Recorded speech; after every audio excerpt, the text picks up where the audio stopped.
it's Film Rich, and welcome back to the channel where we dive deep into the storytelling, symbolism and character psychology of The Sopranos. Today we're breaking down Season 2 Episode 9, From Where to Eternity. This episode deals heavily with morality, guilt and the question of what comes after death, both in a spiritual and psychological sense. So let's break it down scene by scene and unpack how The Sopranos turns a near-death experience into an existential crisis for everyone involved. Before we do this, however, I would like to remind everyone to please like, share and subscribe for more content, and without further ado, let's get stuck in.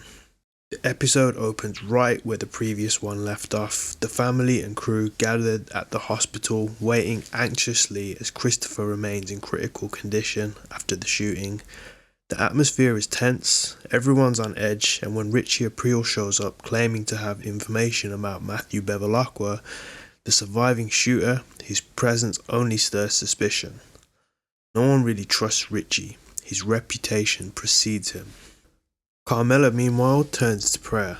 She pleads with God to guide Christopher toward the light and ensure his soul makes it into heaven. It's a moment that reveals how differently she and Tony approach faith.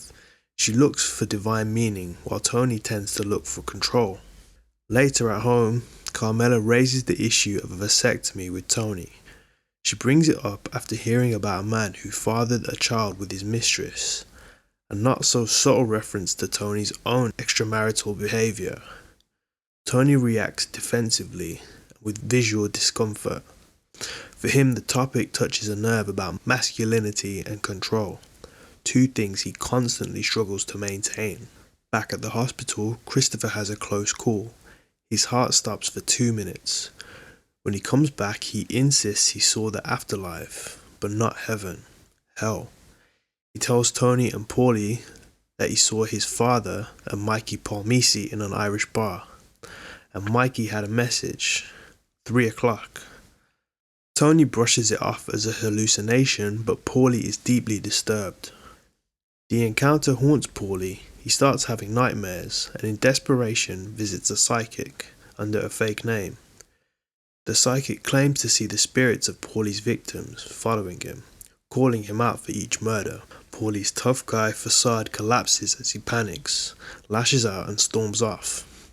For a man who prides himself on control, it's a moment of rare vulnerability and foreshadows his ongoing struggle with guilt and spirituality throughout the series. Carmela visits Christopher, believing Tony's lie that he saw heaven, but when Christopher corrects her, saying it was actually hell, she sees it as a wake-up call, a sign from God for him to repent.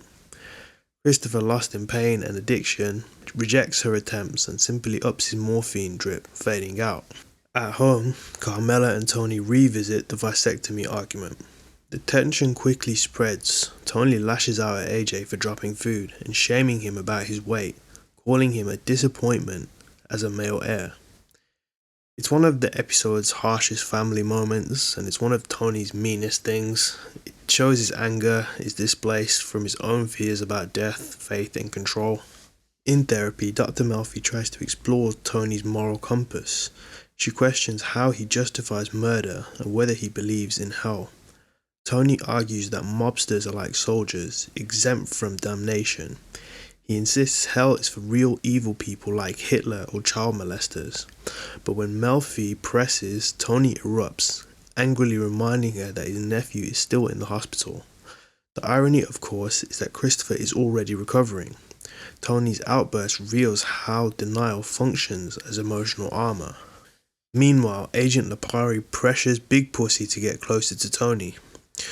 Pussy sees his chance when a lower-level associate approaches him, claiming to know where Matthew Bevilacqua is hiding. Instead of taking the info to Tony directly, Pussy uses it to his advantage, the perfect move to both serve the FBI's request and win Tony's trust. Tony tries to make amends with AJ after his earlier outbursts. He brings home a pizza and opens up about his anger issues, showing rare self-awareness and vulnerability. It's a small step forward connection until the phone rings. Pussy's on the other end. With Matthew's location, Tony leaves AJ behind, symbolically abandoning fatherhood for vengeance. Tony and Pussy track down Matthew, drag him into a garage, and beat him up brutally. Tony toys with Matthew psychologically, giving him false hope before executing him in cold blood. The sequence is raw and methodical, showing Tony at his most chilling composed. Afterward, he and Pussy eat dinner at the same steakhouse they visited after Tony's first murder, a dark callback that underscores Tony's desensitization. Later that night, Tony returns home. The violence seems to have quieted something inside him, or at least numbed it. He tells Carmela he's reconsidering the vasectomy, a symbolic gesture of surrender, but Carmela, softened by his honesty, tells him that he doesn't need to. She just wants him to be faithful. The episode ends with them making love. A scene loaded with contradiction, love intertwined with lies, sin wrapped in intimacy.